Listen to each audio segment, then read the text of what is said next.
As a makeup artist আমার ব্রাইডদের কাছ থেকে বহুবার এই কোশ্চেনটা কিন্তু শুনেছি যে বিয়ের আগে ঠিক কীভাবে তারা স্কিন কেয়ার করতে পারে যাতে বিয়ের দিন স্কিনটা খুব গ্লো করে, এবং স্কিন যত হেলদি থাকবে মেকআপও কিন্তু তত বেশি গ্লো করবে। এটা আমরা সবাই জানি, তাই না? তো সেই জন্য ভাবলাম, অনেককেই তো আমি বলে থাকি এই টিপস অ্যান্ড ট্রিক্সগুলো, বাট চলো আজকে তোমাদের সকলের সাথেই শেয়ার করে ফেলি যে কিভাবে তোমরা স্কিনটাকে হেলদি রাখতে পারো। বিয়ের কতদিন আগের থেকে তোমরা যদি এই ড্রিঙ্কসটা নাও তাহলে তোমাদের স্কিনটা কিন্তু অনেক বেশি সুন্দর হয়ে উঠবে বিয়ের সময়। তো আমি তো এটা মাঝে মধ্যেই খাই, বাট যারা আপকামিং ব্রাইড রয়েছে তারা যদি তোমরা অ্যাটলিস্ট তোমাদের বিয়ের ডেটের 2 মাস আগের থেকে যদি এই ড্রিঙ্কসটা নাও তাহলে কিন্তু অনেক বেশি গ্লোয়িং একটা স্কিন তোমরা পেতে পারো বিয়ের সময়। তো সেই জন্য ট্রাই করে ফেলো আর লেট করো না।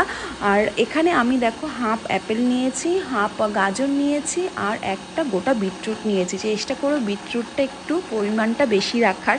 এখানে কিন্তু তোমরা বেদানাও অ্যাড করতে পারো, তবে বেদানার দানাগুলো কিন্তু সেদ্ধ করো না, সেটা তোমরা কাঁচাই এর সাথে পেস্ট করে নিতে পারো। এটা আমি বয়েল করে রেখে একটু বাইরে বেরিয়েছিলাম যাতে ঠান্ডা হয়ে থাকে, আর ফিরেই দেখো লেট না করে একদমই চটজলদি এটা খেয়ে নিচ্ছি। একটু হালকা উষ্ণ গরম গরম খেলে তাও ভালো লাগে খেতে। জানি টেস্টটা খারাপ, তবুও কিন্তু তোমরা ট্রাই করো।